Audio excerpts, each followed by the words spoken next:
नमस्कार, मैं विशाल और आप देख रहे हैं वीएसएस न्यूज। आज जो हम चर्चा करने वाले हैं वो पूरी तरह से अलग चर्चा होगी। अलग चर्चा इसलिए होगी क्योंकि जो चर्चा हम लोग करने वाले हैं वो चर्चा है एमएलसी के बारे में। अब आप पूछिएगा कि आज हम एमएलसी के बारे में चर्चा क्यों कर रहे हैं, तो बात ही कुछ ऐसी है कि चर्चा करना बेहद जरूरी हो गया था, क्योंकि एक ही पार्टी से अलग अलग नाम का एक ही जगह से लोग आ रहे हैं, और लोग आ क्यों रहे हैं उसका भी चर्चा हम पहले कर देते हैं। एमएलसी का जो चुनाव होता है वो होता है धनबल की लड़ाई। धनबल की लड़ाई इसलिए होता है क्योंकि उसमें वर्चस्व की लड़ाई होती है कि आखिर कौन क्या कर सकता है, जिसमें हमारे साथ आज चर्चा करने के लिए इस चेहरे को आप भले भूति से जानते होंगे, विकास जी है हमारे साथ। इनका एक चैनल है द एक्सपोज। हम उसके बारे में आज विकास बाबू को यहाँ पर लेकर आए हैं और चर्चा करेंगे। और चर्चा जो है वो थोड़ा सा विशेष होगा, क्योंकि मैंने आपको पहले ही बताया था बात जो है राजद की है, और राजद बिहार में क्या महत्व रखता है और कितने नंबर पे आता है वो आपको ही पता है। तो क्या लगता है विकास, हम शुरुआत करते हैं राजद से ही, क्योंकि बहुत सारे ऐसे पार्टियां राजद की बात जब हम करते हैं तो लगता है कि हाँ बिहार की बात कर रहे हैं। बिल्कुल ठीक है, लोगों तो में भरोसा जाग जाता है। हाँ कि राजद कहीं ना कहीं है। मगर अगर राजद के लोग ही तरह तरह की बात अगर करने लगे, क्योंकि आप मोतिहारी का बात करते हैं, क्योंकि मोतिहारी ही सुर्खियों में आ रहा है, तो हम बात करेंगे मोतिहारी की। मोतिहारी का बात इसलिए करेंगे क्योंकि बात जो है मोतिहारी से ही निकलकर सामने आ रही है, जहां पर एक होटल है एसएस रॉय होटल। उस होटल की विशेष बातें यह है कि राजद की कोई भी अगर चीज वहां पर, जैसे कि पार्टी करवाना है या प्रेस संबोधित करना है बड़े पैमाने पर, तो एसएस राय होटल का नाम आता है।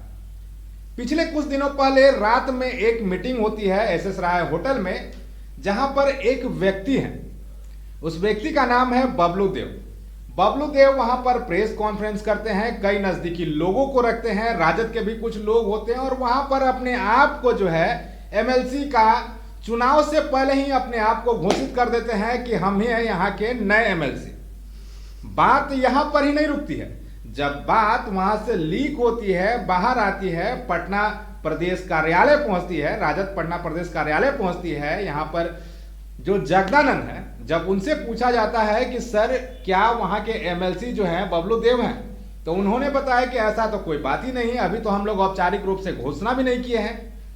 तो हो क्या रहा है विकास, क्या लग क्या रहा है? एक तरफ तो राजद के लोग ही रातों रात प्रेस कॉन्फ्रेंस करते हैं, रातों रात मीटिंग बैठाते हैं, और वहां पर अपने आप को घोषित भी कर देते हैं कि मैं ही यहाँ का एमएलसी बनने वाला हूं, बधाई हो। देखिए, कहानी को समझना पड़ेगा थोड़ा पीछे से। एक कहावत है, नो स्मोक विदाउट फायर।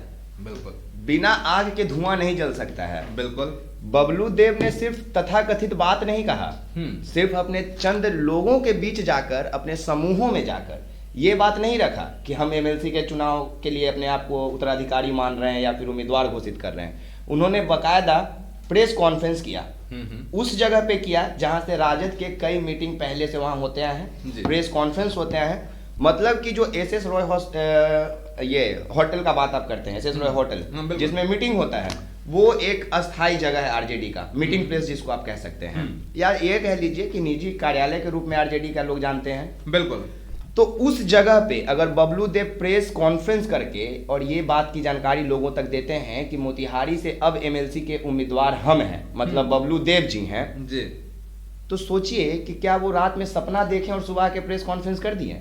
मतलब ये पीछे इसका कुछ ना कुछ रहस्य भी है। समझने वाली बात है, वो सिर्फ लोगों से नहीं कहते हैं, वो प्रेस कॉन्फ्रेंस करके अनाउंस करते हैं, जनसभा में बताते हैं कि अब हम ही आपके उम्मीदवार हैं। तो हमने आपको स्टार्टिंग में कहा कि नो स्मोक विदाउट फायर, बिना आग के धुआं नहीं निकलता है। अब हम आग का भी चर्चा कर ही देते हैं। बिल्कुल बिल्कुल। ये बबलू देव वही बबलू देव हैं। जानते हैं ये क्यों बोल रहे हैं कि हम एमएलसी के उम्मीदवार हैं? इसलिए नहीं बोल रहे हैं कि हमको जनता पसंद करती है कामों के लिए जी, इसलिए नहीं बोल रहे हैं कि मोतिहारी में रह के इन्होंने कोई सामाजिक कार्य किया है, इसलिए नहीं बोल रहे हैं कि आरजेडी के लिए इन्होंने अपना जीवन न्यौछावर कर दिया है, या कभी आरजेडी के साथ या लालू यादव के साथ किसी लड़ाई का हिस्सा रहे। ये सब बात नहीं है। बात क्या है जानते हैं? क्या बताइए? बबलू देव का कहना है कि हम तेजस्वी जी के शादी का खर्चा उठाएं, इसलिए हम यहाँ से एमएलसी का चुनाव का टिकट हम लेंगे। अच्छा। और ये हम नहीं बोल रहे हैं, ये बबलू देव स्वयं बोले हैं। ये सिर्फ हम और आप तक ये बात नहीं सीमित है, तमाम मीडिया जगत में जितने भी लोग हम लोगों को भी देख रहे हैं या सुन रहे होंगे, उन लोगों को भी पता होगा। जो मोतिहारी से देखने वाले हम लोगों को हैं अभी लोग, वो दर्शक इस बात को जानते होंगे कि बबलू देव जो अभी आपने आप को बता रहे हैं स्वघोषित उम्मीदवार कि हम आरजेडी के तरफ से एमएलसी के उम्मीदवार चुन लिए गए हैं, वो सिर्फ इसलिए क्योंकि उन्होंने तेजस्वी यादव के शादी में पैसा खर्च किया है, शादी का ऑर्गेनाइजेशन उनके जिम्मे था। तो विकास, यहाँ पर यह बात भी आता है जब बबलू देव का नाम आता है कि भाई उन्होंने तेजस्वी का शादी का खर्च उठाया है, तो अगर ऐसा बात है तो पप्पू दुबे भी तो वहां पर एक इंसान है जिन्होंने काफी बढ़ चढ़ कर वहां पर राजद का हिस्सा लिया है। आप पप्पू देव के बारे में जानते हैं? हम आपसे पूछ रहे हैं। पप्पू देव बबलू देव जैसे ओछा मानसिकता के इंसान नहीं है। अच्छा, ठीक है। वो किसी के शादी में भंडारा खिलवा के टिकट लेने वाले इंसान नहीं है। अच्छा, वो लोगों के लिए काम करते हैं। उनके बारे में सिर्फ हम एक लाइन आपको हम बताते हैं। जो पप्पू देव के बारे में आप बोल रहे हैं, इनका नाम है रंजीत कुमार द्विवेदी। बिल्कुल ठीक है, मोतिहारी के रहने वाले हैं। मधुबनी गांव पड़ता है इनका, मोतिहारी के अंदर ही। इनके बारे में हम सिर्फ एक लाइन कहेंगे कि ये पहले गोपालगंज के और पूर्वी चंपारण, आप कह लीजिए पूर्वी चंपारण की धरती से ये पहले वो लाल हैं जिन्होंने बार काउंसिल में अपना जगह बनाया था, बार एसोसिएशन में अपना जगह बनाया था। पूर्वी चंपारण से आके पटना में, बिहार के जिला में बार एसोसिएशन में अगर कोई जगह बनाने वाला वकालत के दम पे कोई इंसान है, वो पप्पू देव उर्फ रंजीत कुमार द्विवेदी जी हैं। इनका एक और हम उदाहरण आपको दे रहे हैं। एक बार ये जीत चुने गए थे सन 2011 में बिहार के जिला विधिक संघों के सबसे कम उम्र का महासचिव, पुनः दूसरे सत्र के लिए 2013 में भारी मतों से निर्वाचित। इनका क्यों निर्वाचित इनको फिर किया गया? क्योंकि 2013 से लगातार 29 मई 2015 तक महासचिव के रूप में कार्य किए। और कार्य क्यों किए? इस दौरान जिला विधिक संघ की 10 से 12 लाख की आमदनी, ध्यान से सुनिएगा, इस दौरान जिला विधिक संघ की 10 से 12 लाख आमदनी को अपने कार्यालय में 3 करोड़ 43 लाख से भी ऊपर लेके गए थे अपने कार्यकाल में जिला विधिक संघ में। ये हैं पप्पू दुबे उर्फ रंजीत कुमार द्विवेदी जी। और इनके ही विपक्षी, आप पार्टी विपक्षी लोग कह लीजिए, विपक्ष कह लीजिए एमएलसी के चुनाव में, वो है बबलू देव जी। चूंकि बबलू देव को पता है कि हमारे बिहार की जनता भोली भाली है। अच्छा। बिहार की जनता अपने लालू यादव को भगवान मानती है। आरजेडी का नींव अगर आज भी मजबूत है तो इसलिए क्योंकि आरजेडी का पौधा लगाने वाले लालू प्रसाद यादव जी थे। बिल्कुल, मगर यहाँ पर तो कई बातें भी निकल कर आ रही है कि बबलू देव जो है वो राजद सुप्रीमो लालू प्रसाद यादव से भी मिले हैं, राबड़ी देवी से भी मिले हैं। मैं मानता हूं कि मिले होंगे। आपने बोला विशाल जी कि बबलू देव इतना अपना दावेदारी कैसे दिखा रहे हैं। वो बोलते हैं कि लालू यादव भी उनके अपने हैं। बिल्कुल हैं। शादी में तेजस्वी यादव के बबलू देव जी उपस्थित थे। एक और जानकारी आपको हम दे दें कि जब तेजस्वी जी पटना में लैंड किए थे अपनी धर्मपत्नी के साथ पहली बार, तो बबलू देव उनके साथ थे। 5 कदम पहले तेजस्वी से कदम रखने वाले पटना एयरपोर्ट से बाहर बबलू देव थे। कईयों के कैमरा में वो रिकॉर्ड होगा। एक और बात आपको हम बताते हैं, जिस एसएस रॉय होटल का बात आप कर रहे हैं, उस होटल के मीटिंग में उस वक्त एक विनोद श्रीवास्तव नाम का व्यक्ति भी मौजूद था। अच्छा, विनोद श्रीवास्तव। अब ये विनोद श्रीवास्तव जी के बारे में थोड़ा सा जान लीजिए। ये विनोद श्रीवास्तव जी पीए रह चुके हैं लालू प्रसाद यादव जी के। साथ ही विनोद श्रीवास्तव जो हैं वो एक बार इलेक्शन भी लड़ चुके हैं एमएलसी के इसी मोतिहारी से। ठीक है। आरजेडी में विनोद श्रीवास्तव का एक अलग पहचान है। अच्छा। उनकी बातों की एक अलग कीमत है, क्योंकि वो स्वयं लालू यादव के जब वो पीए रहे हैं तो समझ लीजिए कि उनको किसी बात को करने के लिए तेजस्वी का सहारा नहीं लेना पड़ता होगा। बिल्कुल सीधा लालू यादव जी से बात वो करते होंगे। तो अगर बबलू देव नाम का कोई व्यक्ति प्रेस कॉन्फ्रेंस करके कहता है कि हम एमएलसी के चुनाव के लिए हमको कैंडिडेट घोषित किया गया है, और खराब यहां नहीं लगता विशाल भैया, खराब कब लगता है पता है? जब पत्रकार भाई जगदानंद के पास और आरजेडी कार्यालय में पहुंच के पूछते हैं कि आप लोगों ने बबलू देव को टिकट दे दिया क्या एमएलसी का, जवाब दिया जाता है नहीं, हमें तो इस बात की जानकारी ही नहीं है। अब पत्रकारों का समूह जब पूछता है जगदानंद बाबू से, जब सवाल करता है नेता प्रतिपक्ष तेजस्वी यादव से कि आपने एक चुनाव का कैसे एमएलसी का ये कैंडिडेट घोषित कर दिया, तो बदले में एक लेटर जारी कर दिया जाता है। वो लेटर आपके हाथ में है, पूछने के बाद वो लेटर आपके हाथ में है। लेटर में साफ साफ लिखा गया है कि ऐसे कोई भी व्यक्ति अपने मन से अपने आप को उम्मीदवार घोषित ना करे। वो लेटर आपके हाथ में है, बिल्कुल जनता के स्क्रीन पे होगा। हाँ बिल्कुल, आप पढ़ के सुना दीजिए। जनता का आपके पास वो लेटर भी आप देख रहे होंगे, इसमें सिग्नेचर भी किया हुआ है धर्मेंद्र पटेल का, जो कि प्रदेश महासचिव है, तिरहुत प्रमंडल प्रभारी भी है, और दूसरा जो है अशोक कुमार सिंह, जो कि प्रदेश उपाध्यक्ष है राजद बिहार के। यहाँ पर सिग्नेचर भी, आपने लेटर भी देखा होगा कि किस तरह से ये लेटर में साफ तौर पे बताया गया है कि जो गोपनीय तरह से मीटिंग करके अपने आप को उम्मीदवार के रूप में घोषित कर रहे हैं वो बेहद गलत है, और इसका कोई पुष्टिकरण नहीं किया गया है। राजद प्रदेश कार्यालय इसको नहीं मानती है। एक तरफ से राजद बोलती है कि हम इसको नहीं भी मानते हैं, दूसरी तरफ से राजद के ही उम्मीदवार जो हैं अपने आप को घोषित भी कर देते हैं। राजद की छवि को भी तो सबने ही खराब किया है ना। अब यहाँ पे बात समझिए, अगर कार्यालय से चिट्ठी निकाला गया, मतलब कार्यालय ने अगर हाँ बोला भी होगा पीछे से, पीछे के रास्ता से, तो अपना हाथ खड़ा कर लिया जनता के सामने कि भैया हम तो सही हैं, हम लेटर निकाल दिए कि कोई अपने मन से अनाउंसमेंट ना करे।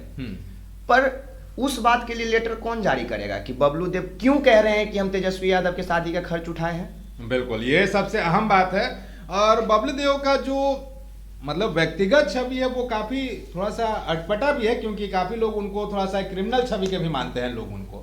देखिए, हम आपके ऑफिस में जबरदस्ती घुस आए, आपका माइक और कैमरा निकाल के हम एंकरिंग करने लगे, ऑफिस आपका, रेंट आप देते हैं, इक्विपमेंट आपका, हम तो गुंडागर्दी करने लगे ना। बिल्कुल, गुंडागर्दी का कोई सीमा है? नहीं। बबलू देव जी वही कर रहे हैं। उनके अनुसार उनके एक चाहने वाले विनोद श्रीवास्तव, जो कभी लालू यादव के पीए होते हैं, वो कभी मोतिहारी के एमएलसी कैंडिडेट भी रह चुके हैं, उनके दम पे बात समझिए कि ये खेल चल कहां से रहा है। ऐसे कैसे कोई कह देगा कि हम तेजस्वी यादव के शादी का खर्च उठाए हैं? और सबसे बड़ा चीज और है उस शादी का खर्च उठाए हैं। सबसे समझने वाली बात है कि जिस शादी को देख के लोग ट्विटर पे और फेसबुक पे कमेंट कर रहे थे कि तेजस्वी ने कोरोना काल में बड़ी सादगी से शादी कर लिया है, और उस सादगी का खर्चा बबलू देव उठा ले हैं। मतलब तेजस्वी के पास इतना पैसा भी नहीं था। सबसे अहम सवाल, अगर बबलू देव जी बोलते हैं कि हम शादी का खर्च उठाए हैं, भाई इस कोरोना काल का भी उल्लंघन नहीं किए हैं, शादी भी करवाया, सादगी से भी शादी हुआ है, सबने देखा है कि बहुत कम लोग वहां पे थे, गिने चुने लोग उपस्थित थे। तो भैया इतना पैसा भी नहीं है कि आप 50 लोगों को खाना खिला सको, तो बिहार को कैसे संभालोगे? हम तो राजद के नेता प्रतिपक्ष तेजस्वी जी से ही सवाल कर रहे हैं। चलिए, मतलब कहीं ना कहीं सवाल जो है घूम फिर के तेजस्वी यादव पर भी आती है, आरजेडी पर आती है। अच्छा, बिल्कुल, आरजेडी पर आती है। बात समझिए कि क्यों आरजेडी पे आती है। तेजस्वी यादव पूरे आरजेडी को भी लीड कर रहे हैं। बिल्कुल, जरूरी नहीं है कि उनके आंख के सामने सब घटना घटित हो, कुछ घटनाएं उनसे छूट भी जाती होगी। जब आप एक लेवल पे पहुंच जाएंगे तो आपके पास खबर पहुंचने में टाइम लग जाता है। सही बात है। ठीक है, अब ये जो आरजेडी के तरफ से जो कार्यालय के तरफ से लेटर निकाला गया, ऐसा तो नहीं है कि लेटर बिना तेजस्वी जी के अनुमति के निकाल दिया गया होगा। जरूर जो अध्यक्षता में साइन किए हैं उस पे धर्मेंद्र जी जिनका नाम है, उन्होंने एक बार तो तेजस्वी जी से पूछा होगा। बिल्कुल, या तेजस्वी जी ने ही उन्हें कहा होगा। तेजस्वी जी ने उन्हें कहा होगा। पर ये तब तक तो बबलू देव जी प्रेस कॉन्फ्रेंस कर चुके थे, और कुछ लोग शामिल भी रहते हैं जिसमें विनोद श्रीवास्तव का भी होने का सूचना मिल रहा है। मतलब कि इनडायरेक्टली तौर पे कहा जाए तो आरजेडी के ऊपर एक प्रेशर दिया जा रहा है कि ना चाहते हुए भी मोतिहारी से बबलू देव को टिकट दे दिया जाए पप्पू दुबे के जगह। क्योंकि काफी बल सल में वो भी आ रहे हैं सम्मिलित होने में। पप्पू दुबे के बारे में जाके आप पता कीजिए, पप्पू दुबे गरीबों के लिए अभी भी फ्री में केस लड़ते हैं। वो बाईकास्ट, हम आज जो भी दर्शक देख रहे हैं आरजेडी को मानते हैं या जानते हैं, बिहार को जानते हैं, वो सभी लोग जानते हैं जातिवाद खूब है। पर अभी मोतिहारी में जो चल रहा है वो जातिवाद से हट के है।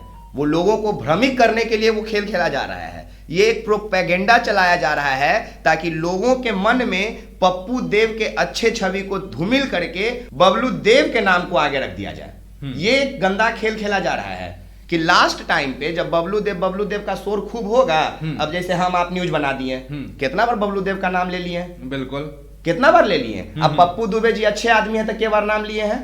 2 बार उनका डिटेल दे दिए। क्योंकि आप जो बुरा करता है उसकी बुराई गिना सकते हो, अच्छा करने वाला इंसान करते जाता है, उसको फर्क नहीं पड़ता है कि उसको आप गिनाने के लिए बैठे हो कि नहीं बैठे हो। वो अपना कर्म करेगा, अच्छाई करेगा।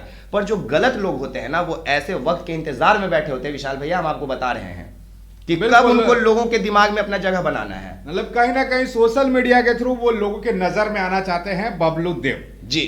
तो खैर ये तो वक्त बताएगा, आने वाला वक्त बताएगा, क्योंकि अभी तो किसी भी तरह का, हालांकि हंगामा शुरू हो चुका है विकास भाई पूरा, तभी तो आरजेडी को हाँ, लेटर निकालना पड़ा। बिल्कुल बिल्कुल, हंगामा पूरी तरह से इसलिए शुरू हो चुका है क्योंकि आए दिन हम खबरों के मसले पर हम जाते हैं, चाहे 10 सर्कुलर रोड हो, चाहे आपका वीरचंद पटेल हो, वहां पे हमेशा आप देखिएगा कि तरह तरह के लोग जो है, तरह तरह की गाड़ियां हमेशा आते रहती है। तो कहीं ना कहीं अब जो गर्मी है वो अब उबाल पे है, जो पानी है वो पूरा तरह से गर्म हो चुका है, वो उबलने लगा है। क्योंकि अभी विकास आपने देखा होगा कि पंचायत चुनाव तो खत्म ही हो चुका है, तो कहीं ना कहीं अब एमएलसी चुनाव होगा और एमएलसी चुनाव को ही बहुत जल्द खत्म किया जाएगा। हो सकता है कि कोरोना की वजह से उसको डिले कर दिया जाए। एमएलसी चुनाव को हल्के में ले रहे हैं क्या? नीतीश कुमार जी यही एगो चुनाव लड़ते हैं बिहार में। अच्छा, भूल गए थे क्या? ये बात भूल ही गए थे।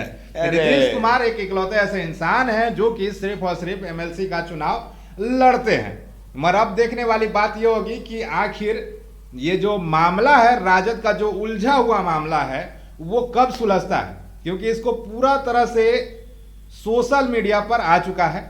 एक तरफ से बबलू देव जो है अपने आप को पहले ही उम्मीदवार अपने आप को घोषित कर चुके हैं, तो वहीं दूसरे तरफ अगर हम बात करें पप्पू दुबे उर्फ राजीव कुमार द्विवेदी की, तो वो काफी सुलझे हुए इंसान है। इवन उन्होंने कई ऐसे काम किए हैं जिसका चर्चा अभी भी है, कल भी था और आने वाले आगे के दिनों में भी होगा। और हम ये कोशिश भी रहेगी, हमारी टीम की ये कोशिश भी रहेगी कि मोतिहारी जाकर वहां पर लोगों से ही पूछेंगे कि आखिर क्या मामला है, किसे आप अपना एमएलसी चुनना पसंद करना चाहते हैं। बिल्कुल, और उस वक्त हम आपके साथ चलेंगे। क्यों चलेंगे हम आपको बताएं? बिल्कुल, क्योंकि पप्पू दुबे एक ऐसा इंसान है ना जिसको इस बार इलेक्शन में टिकट मिले या नहीं मिले उसे फर्क नहीं पड़ेगा, क्योंकि वो लास्ट टाइम भी एमएलसी के उम्मीदवार रह चुके हैं। इस बार भी अपने आप को चाह रहे हैं। हाँ, बिल्कुल चाह रहे हैं। पर अगर वो नहीं भी होते हैं, उनको टिकट नहीं भी मिलता है एमएलसी का, तो हमको इतना पता है कि जिस हिसाब से रंजीत कुमार द्विवेदी उर्फ पप्पू दुबे जी काम करते हैं, वो आगे भी करते रहेंगे लोगों के लिए। तो उनका जो जन सेवा का भावना है ना, हम उनके भावनाओं को कमजोर नहीं होने देंगे, इसलिए उनके दर पे जाएंगे और उनके साथ मजबूती से खड़े रहेंगे। क्योंकि सही लोगों का चुनाव में खड़ा होना ही समाज को एक बदलाव की ओर लेके जाएगा। क्योंकि जब तक हमारा नेता सही नहीं होगा ना, हमारा समाज सही नहीं हो पाएगा कभी भी। बताइए, गलत बोल रहे हैं? चलिए, बिल्कुल सही, विकास भाई ने हमारा बहुत सही कहा, क्योंकि ये काफी खबरों को तो हर कोई करता है, मगर खबरों को बारीकी से उस खबर में घुसकर अपने आप को रिप्रेजेंट करना कोई सीखे तो वो विकास भाई से सीखे। खैर, ये वीडियो कैसा लगा कमेंट करके जरूर बताएं। मगर देखते हैं आने वाले दिनों में क्या होता है राजद के साथ, क्या और कौन और कैसे एमएलसी बनता है। तब तक के लिए बने रहे हमारे साथ, क्योंकि वो खबर भी सबसे पहले हम ही ब्रेक करेंगे, इस चीज के लिए बिल्कुल इंश्योर रहें। तब तक के लिए दे हमें इजाजत। वीडियो अच्छा लगा लाइक कमेंट और शेयर जरूर करें। धन्यवाद। चलिए, बहुत बहुत धन्यवाद।